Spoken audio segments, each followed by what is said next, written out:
सभी को नमस्कार। इस वीडियो में हम इन्वायरमेंट का फर्स्ट लेसन करेंगे दृष्टि क्विक बुक का। सबसे पहले सामान्य परिचय। सौरमंडल के ज्ञात ग्रहों में पृथ्वी इकलौता ऐसा ग्रह है जहां जीवन संभव है।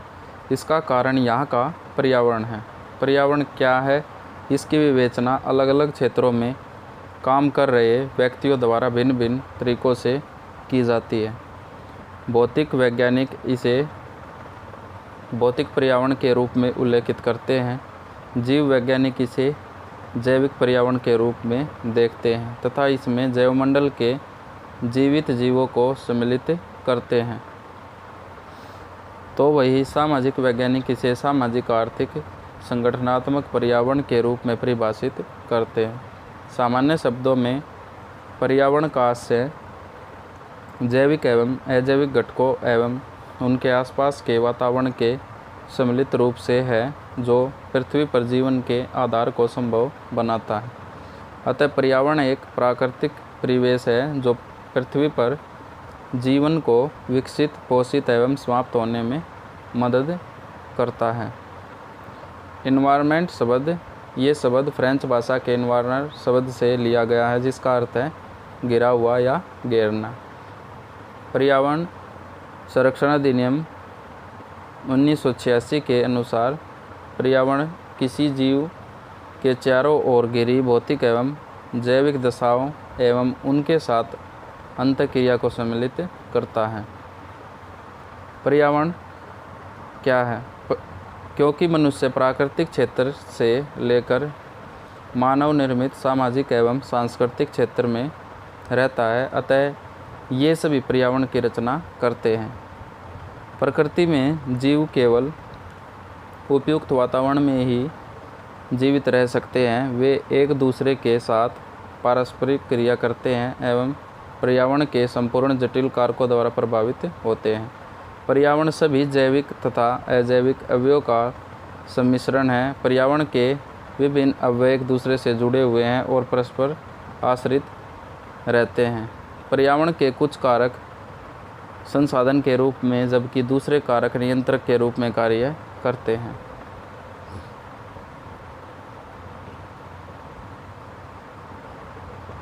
नेक्स्ट है पर्यावरण के घटक तथा पर्यावरणीय कारक। क्योंकि पर्यावरण एक भौतिक एवं जैविक संकल्पना है, अतः इसमें पृथ्वी के भौतिक या अजैविक तथा जैविक संगठनों को सम्मिलित किया गया है। पर्यावरण की इस आधारभूत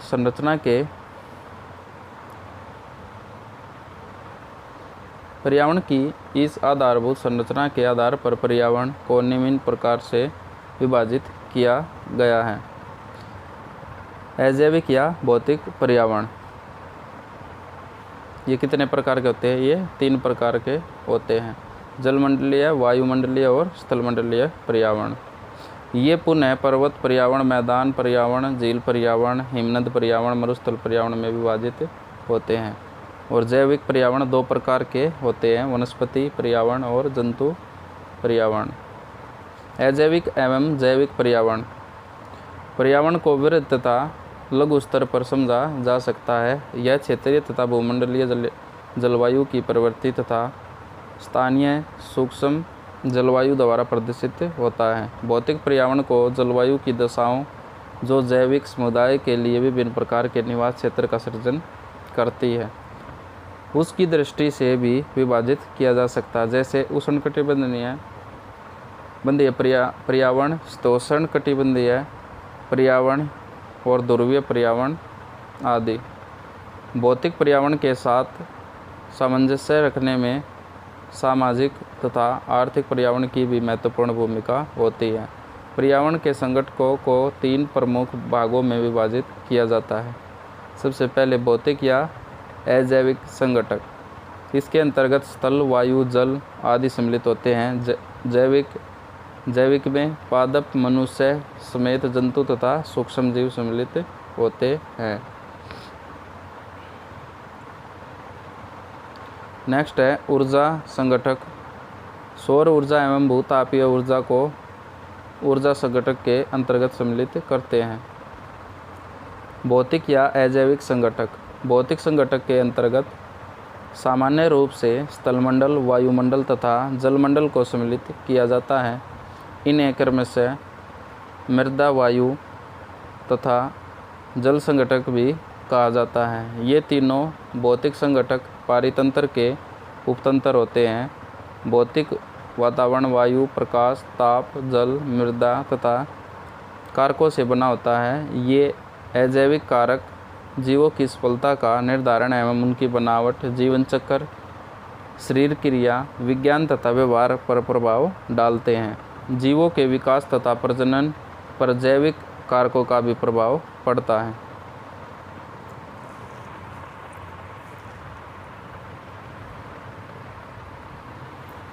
नेक्स्ट है वायुमंडल। वायुमंडल से आशय पृथ्वी के चारों ओर विस्तृत गैसीय आवरण से है और पृथ्वी पर स्थित अन्य मंडलों की भांति वायुमंडल भी जैव व अजैव कारकों के लिए महत्वपूर्ण है, क्योंकि वायुमंडल की संरचना एवं संगठन जीवों व वनस्पति की क्रियाओं को प्रभावित करते हैं। वायुमंडल गैस, जलवाष्प, धूलकणों का मिश्रण है। वायुमंडल में उपस्थित गैस से पौधों के प्रकाश संश्लेषण, ग्रीन हाउस प्रभाव तथा जीव व वनस्पतियों को जीवित रहने के लिए एक आवश्यक स्रोत है। वायुमंडल की संरचना के भाग सौभ मंडल तथा समताप मंडल पर्यावरण को महत्वपूर्ण रूप से प्रभावित करते हैं। सबसे पहले जल। जल पृथ्वी पर प्राकृतिक रूप से पाया जाने वाला एकमात्र अकार्बनिक तरल पदार्थ है जो कि संसाधन, पारिस्थितिकी या आवास के रूप में कार्य करता है। पृथ्वी पर जल की कुल मात्रा समान रहती है, जबकि यह एक रूप से दूसरे रूप में परिवर्तित होता है। यह प्रक्रिया ही जल चक्र कहलाती है। जल जीवों की विभिन्न प्रक्रियाओं को नियंत्रित करता है। यह वनस्पति प्रकार तथा उसके संगठन पर भी महत्वपूर्ण प्रभाव डालता है। जलीय तंत्र में ऑक्सीजन, कार्बन डाइऑक्साइड तथा अन्य गैसें जल में आंशिक रूप से घुली रहती है। साधारणतः गहरी झीलों व भारी मात्रा में कार्बनिक पदार्थ वाले जलाशयों में पादपलकों तथा अन्य जलीय जीवों की वृद्धि के लिए ऑक्सीजन सीमाकारी कारक का कार्य करती है। जल के अंदर ऑक्सीजन की पूर्ति का नियंत्रण वायु से तथा जलीय पौधों के प्रकाश संश्लेषण से उत्पन्न गैसों के विसर्जन द्वारा होता है। नेक्स्ट है मृदा। मृदा भूप्रपट्टी की सबसे ऊपरी परत है जो कि खनिज तथा आंशिक रूप से अपघटित कार्बनिक पदार्थों से निर्मित होती है। मृदा का निर्माण शैलों का अपने स्थान पर अपक्षय से या स्थानांतरित तलछटों का जल या वायु द्वारा अपर्दन से होता है। मृदा में पौधों, फसलों, घास, तल तथा वनों की वृद्धि होती है जिन पर मानव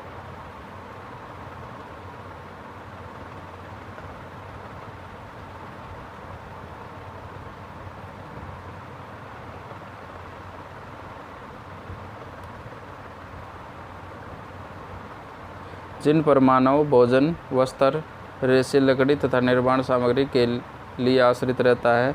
और मृदा का खनिज अव्यय उसके मूल पदार्थों के खनिज तथा अपक्षय पर निर्भर करता है। जैविक संगठक। पर्यावरण के जैविक संगठक का निर्माण 3 निम्नलिखित उपतंत्रों द्वारा होता है: पादप, जीव और सूक्ष्म जीव। पादप जैविक संगठनों में सर्वाधिक महत्वपूर्ण होते हैं क्योंकि पौधे ही जैविक पदार्थों का निर्माण करते हैं जिनका उपभोग पौधे स्वयं करते हैं। साथ ही मानव सहित जंतु तथा सूक्ष्म जीव प्रत्यक्ष या अप्रत्यक्ष रूप में इन्हीं पौधों पर निर्भर रहते हैं। पौधे पर्यावरण के विभिन्न संगठकों में जैविक पदार्थों तथा पोषक तत्वों के गमन को संभव बनाते हैं। हरे पौधे अपना आहार स्वयं तैयार करते हैं, अतः वे स्वपोषित कहलाते हैं। जीव स्वपोषित एवं परपोषित दोनों प्रकार के होते हैं, परंतु अधिकांशतः जीव परपोषित ही होते हैं। स्वपोषित जीव अपने आहार का निर्माण स्वयं करते हैं, जैसे साइनोबैक्टीरिया पर्णहरित की उपस्थिति में एवं ई क्लोरोटिका एक प्रकार का समुद्री घोंघा तथा शैवाल से क्लोरोफिल ग्रहण कर अपना भोजन स्वयं निर्मित करता है। परपोषित जीव अपने आहार हेतु अन्य संसाधनों पर निर्भर करते हैं। जैविक पदार्थों की सुलभता के आधार पर परपोषित जीव 3 प्रकार के होते हैं। मृतजीव वे जीव जो मृत पौधे तथा जीवों से कुलित रूप में अकार्बनिक यौगिक को प्राप्त करते हैं। परजीवी वे जीव जो अपने आहार हेतु अन्य जीवित जीवों पर निर्भर करते हैं। प्राणी समभोजी वे जंतु जो अपना आहार अपने मुख द्वारा ग्रहण करते हैं। सभी बड़े जंतु इसी श्रेणी के अंतर्गत आते हैं, उदाहरणतः हाथी, गाय, बैल, ऊँट आदि। सूक्ष्म जीवों को वियोजक भी कहते हैं। ये मृत पौधे जंतुओं के जैविक पदार्थों को सड़ा गलाकर वियोजित करते हैं। वियोजन प्रक्रिया के दौरान ये आहार भी ग्रहण करते हैं, साथ ही इन्हें सरल रूप में रूपांतरित कर हरे पौधों हेतु पुनः उपलब्ध कराते हैं। सूक्ष्म जीवों के अंतर्गत सूक्ष्म बैक्टीरिया तथा कवक सम्मिलित है।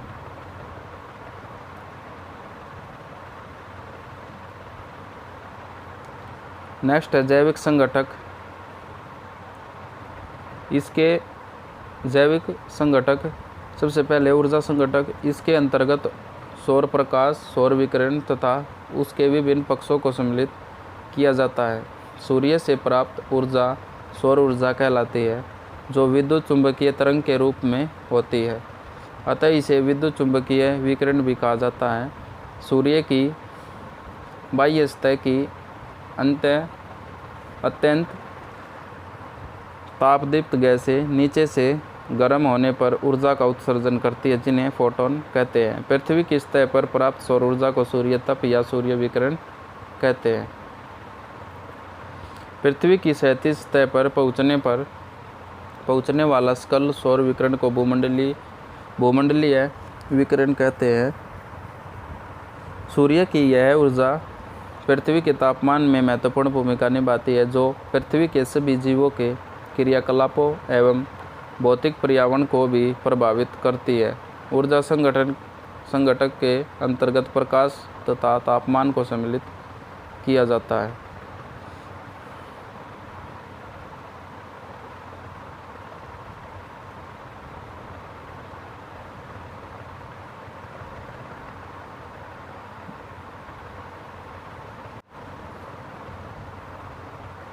नेक्स्ट है पौधों पर प्रकाश का प्रभाव। पौधों के लिए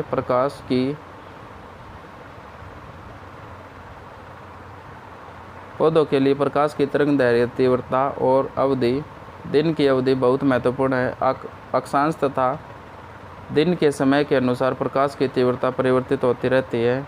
ध्यातव्य है कि प्रकाश द्वारा पौधों में प्रकाश संश्लेषण, वृद्धि तथा प्रजनन प्रभावित होते हैं। प्रकाश पुष्पन, बीज अंकुरण और पादप वृद्धि आदि क्रियाओं में मुख्य भूमिका निभाते हैं। पौधों तथा फसलों में पुष्पन और फलन जैसी क्रियाएं प्रकाश की अवधि द्वारा नियंत्रित होती है। बहुत से प्राणियों में प्रवासता, शीत निष्क्रियता तथा प्रजनन व्यवहार को निर्धारित करने में भी प्रकाश की भूमिका होती है। जलीय तंत्र पर प्रकाश का प्रभाव। जलीय तंत्र में अधिकांश जैविक क्रियाएं प्रकाश की उपलब्धता द्वारा नियंत्रित होती है। गहरे पानी जैसे समुद्र और झील तंत्र में पौधे के लिए प्रकाश सदैव एक सीमित कारक होता है। जलीय तंत्र में प्रकाश की उपस्थिति से उत्पादक तथा उपभोक्ता की उपस्थिति निर्धारित होती है। उदाहरण के लिए पादप पपलवक जल की प्रकाशित सतह पर रहते हैं, जबकि नितल जीव झील के तलछट पर रहते हैं। प्रकाश की वेदन क्षमता के आधार पर झील को 3 भागों में बांटा गया है। वेलांचल क्षेत्र झील के किनारे पर छिछला जल होता है, जहाँ पर अधिकतर जड़युक्त वनस्पति उगती है। इसमें प्रकाश छिछले पानी को बहते हुए जाता है, इसे वेलांचल क्षेत्र कहा जाता है। सरोजाबी क्षेत्र वेलांचल के आगे का खुला जल क्षेत्र सरोजाबी क्षेत्र कहलाता है, जहाँ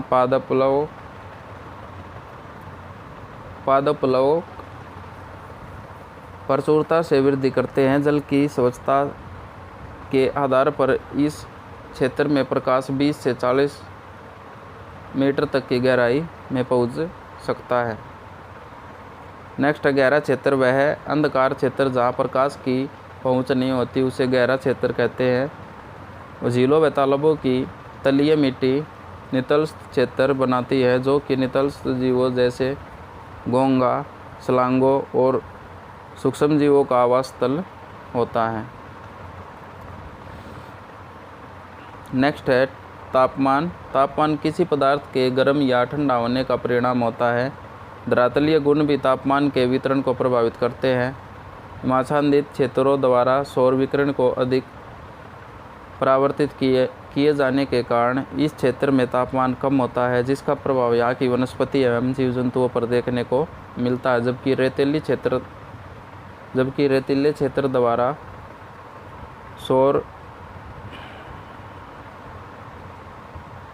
सौर विकिरण के अधिक अवशोषण के कारण तापमान अधिक होता है। इसी प्रकार विभिन्न ताप कटिबंधों में ताप की विषमता जीव तथा वनस्पतियों की प्रकृति को प्रभावित करती है। पृथ्वी की सतह पर ऊर्ध्वाधर दर तापमान प्रवणता ताप ह्रास दर कहलाती है, जो कि औसतन प्रति 1000 मीटर की ऊंचाई पर 6.5 डिग्री सेल्सियस है। अर्थात धरातल से ऊंचाई पर जाने से तापमान में कमी आती है। जलवायु की स्थिति, पौधों की वृद्धि, अनुक्रिया तथा जीवों के क्रियाकलापों पर तापमान का महत्वपूर्ण प्रभाव पड़ता है। तापमान पौधों के लिए उद्दीपन का कार्य कर उनकी वृद्धि को निर्धारित करता है। पर्यावरण का स्थानिक तथा समय मापक्रम। अधिकतर जीव अपने पर्यावरण के स्थानिक तथा समय मापक्रम के अनुरूप परस्पर क्रिया करते हैं। उदाहरण के रूप में मृदा में स्थित एक जीवाणु 1 घन सेंटीमीटर क्षेत्र से भी कम भाग में वायु तथा जल से पारस्परिक क्रिया करता है। दूसरी तरफ एक वृक्ष एक बड़े स्थानिक स्तर पर वायु, जल तथा मृदा के साथ पारस्परिक क्रिया करता है।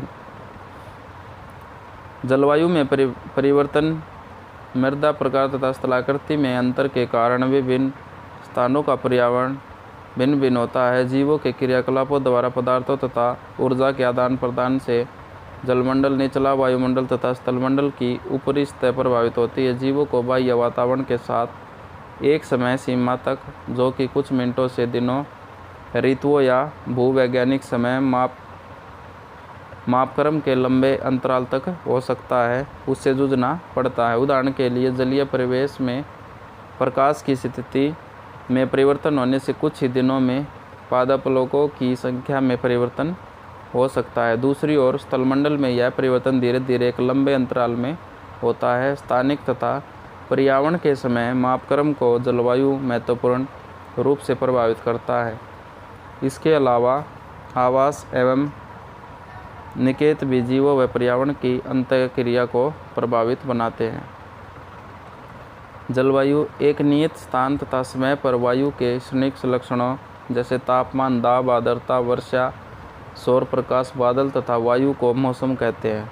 क्षेत्र विशेष में वायुमंडलीय स्थिति की सामान्य अवधारणाएं ऋतु परिवर्तन तथा मौसमी चरम सीमाओं की लंबी समय की औसत स्थिति जलवायु कहलाती है। इस प्रकार मौसम में घंटा, दिन या साप्ताहिक परिवर्तन होता है, जबकि जलवायु एक लंबे अंतराल पर ऋतुओं या वर्षों के आधार पर तय होती है। तापमान तथा वर्षा वे प्रमुख कारक हैं जो किसी क्षेत्र की जलवायु का निर्धारण करते हैं। विभिन्न क्षेत्रों में विभेदी सौर विकिरण के विविध निवेश तथा वायु एवं समुद्री लहरों द्वारा ताप ऊर्जा के स्थानांतरण से तापमान, वर्षा तथा आर्द्रता में बदलाव से भूमंडलीय जलवायु का निर्माण होता है, जो कि पृथ्वी पर स्थित सभी जीवों को संचालित करता है। नेक्स्ट है सूक्ष्म जलवायु। सूक्ष्म जलवायु जलवायु की वह स्थिति है जो कि स्थानीय स्तर पर या छोटे क्षेत्रों में पाई जाती है। सूक्ष्म जलवायु साधारणतः उपस्थित क्षेत्रीय जलवायु स्थितियों से भिन्न होती है, जैसे घने जंगलों में वृक्षों की पत्तियां जमीन पर पड़ने वाले प्रकाश की मात्रा को कम कर देती है, जिस कारण वायु के तापमान में भी परिवर्तन हो जाता है। वनों के अंदर दिन में वायु का तापमान बाहर के तापमान से कम होता है। साथ ही वनों के आंतरिक भाग में आर्द्रता की मात्रा समीपीय वन विहीन क्षेत्रों से अधिक होती है। आवास तथा निकेत वह स्थान जहाँ जीव निवास करते हैं आवास कहलाता है। आवास स्पष्ट भौतिक लक्षणों से युक्त होता है, अर्थात आवास उस स्थान को इंगित करता है जहाँ संपूर्ण जैविक समुदाय निवास करता है। उदाहरण के तौर पर वन आवास में कई तरह की प्रजातियां पाई जाती है। आवास विशेष की पर्यावरणीय स्थिति पाए जाने वाले पौधों तथा प्राणियों को प्रभावित करते हुए कुछ विशिष्ट लक्षण दर्शाती है, जैसे लवणयुक्त मृदा में उगने वाले पौधों में ऐसी कई विशेष लक्षण होते हैं जो सामान्य लवण विहीन मृदा में उगने वाले पौधों में नहीं पाए जाते हैं। एक आवास में कई निकेत हो सकते हैं। निकेत के द्वारा में किसी प्रजाति के पारिस्थितिकी तंत्र में उसके स्थान का पता चलता है, अर्थात एक प्रजाति को जीवित रहने के लिए जिन जैविक भौतिक या रासायनिक कारकों की ज़रूरत होती है उन्हें सम्मिलित रूप से निकेत कहते हैं। प्रत्येक जाति का एक विशिष्ट निकेत होता है तथा कोई भी दो जातियां एक ही निकेत में ही नहीं रह सकती। यदि प्रजातियों को उनके प्राकृतिक आवास में संरक्षित करना है तो उनके विशिष्ट निकेत की पर्याप्त जानकारी होनी चाहिए, क्योंकि किसी भी जीव की कार्यात्मक भूमिका अपने निकेत में ही संपन्न होती है। मानव पर्यावरण संबंध प्राचीन काल से वर्तमान तक। पर्यावरण की मनुष्य की प्राकृतिक पर्यावरण के साथ दो तरफा भूमिका होती है। वह जैविक संगठक के रूप में भौतिक मनुष्य की हैसियत से तथा दूसरी तरफ सामाजिक आर्थिक एवं प्रौद्योगिकी मानव के रूप में पर्यावरण को प्रभावित करता है, क्योंकि मानव अन्य प्राणियों की तुलना में शारीरिक एवं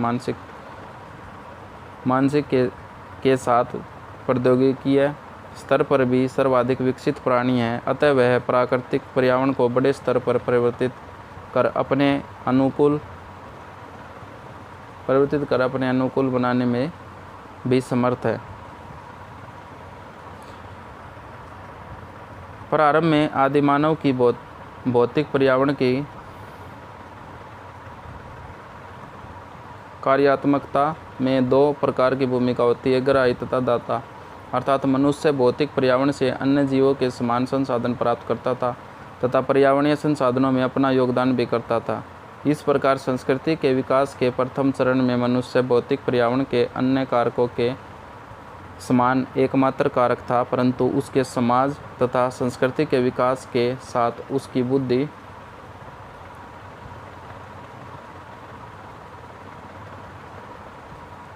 उसका कौशल तथा उसकी प्रौद्योगिकी भी विकसित होती गई एवं पर्यावरण के साथ उसकी भूमिका तथा संबंध में भी उत्तरोत्तर परिवर्तन होता गया। इस प्रकार मानव की प्राकृतिक पर्यावरण के साथ भूमिका, जो प्रारंभ में पर्यावरण के कारक के रूप में थी, समय के साथ बदलती गई। यह पर्यावरण कारक से पर्यावरण के रूपांतरकर्ता तथा पर्यावरण का परिवर्तनकर्ता से पर्यावरण के विध्वंसकर्ता की हो गई। इस तरह मानव की भूमिका प्रकृति के साथ बदलती चली गई। जो मानव प्रारंभ में प्रकृति का अंग तथा साझेदार था, वही आगे चलकर उसका स्वामी बन बैठा।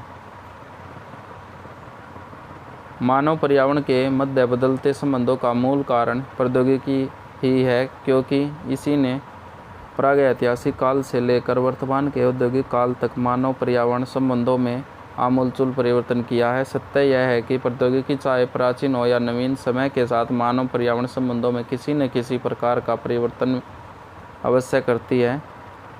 प्राकृतिक पारिस्थितिकी तंत्र में बाह्य परिवर्तनों को आत्मसात करने की क्षमता होती है, परंतु जब बाह्य परिवर्तन प्राकृतिक पर्यावरण की आत्मसात करने की क्षमता से अधिक हो जाती है तो पर्यावरण अवनयन प्रारंभ हो जाता है तथा दूरगामी प्रभाव वाली पर्यावरणीय समस्याएं पैदा होने लगती है। वर्तमान प्रौद्योगिकी मानव द्वारा प्राकृतिक पर्यावरण में किए गए परिवर्तन उसकी सहन शक्ति से कहीं अधिक हो गए हैं, अतः इसी विनाशक पर्यावरणीय समस्याएं मनुष्य के समक्ष खड़ी हो गई। ऐसी स्थिति में मनुष्य तथा पर्यावरण के मध्य बदलते संबंधों के ऐतिहासिक परिवेश में पर्यावरण अध्ययन का महत्व अत्यधिक हो जाता है, क्योंकि पर्यावरण अध्ययन द्वारा मानव के क्रियाकलापों द्वारा प्राकृतिक पर्यावरण पर पड़ने वाले कुप्रभाव को भली भांति उजागर किया जा सकता है। प्राचीन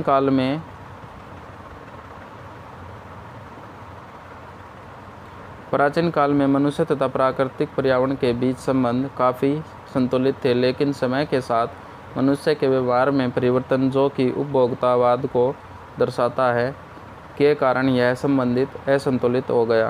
प्रौद्योगिकी के विकास के साथ प्रारंभिक मानव अब भौतिक मानव के रूप में बदल चुका है। मानव अब पर्यावरण का कारक एवं पालक न होकर उसका विनाशक हो गया। प्राकृतिक संसाधनों की सुलभता मनुष्य के क्रियाकलापों को प्रभावित करने वाले भौतिक पर्यावरण के पक्षों में सबसे महत्वपूर्ण है। पर्यावरण विज्ञान एवं पारिस्थितिकी के नियमों एवं सिद्धांतों का बिना अनुपालन किए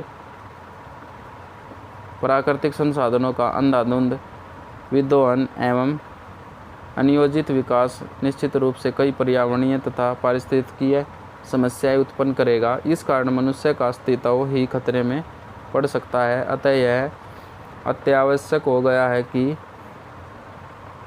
संपोषणीय पर्यावरण, संपोषणीय विकास, संपोषणीय अर्थव्यवस्था तथा संपोषणीय समाज के लक्ष्य की प्राप्ति हेतु मानव पर्यावरण संबंध को पुनः संतुलित किया जाए। इसी अवधारणा को बल देने हेतु संयुक्त राष्ट्र संघ यूएनओ द्वारा 17 सतत विकास लक्ष्यों को विकसित किया गया है। यूएनएफसीसीसी की प्रक्रिया को गति देने की कोशिश की जा रही है। साथ ही आर्थिक और सामाजिक विकास के लक्ष्य को सभी देशों में सतत विकास के संदर्भ में विभाजित किए जाने की ज़रूरत है, किंतु देखना यह है कि आखिर वे कौन से कारण हैं जिनसे संबंधों में परिवर्तन संभव हुआ है।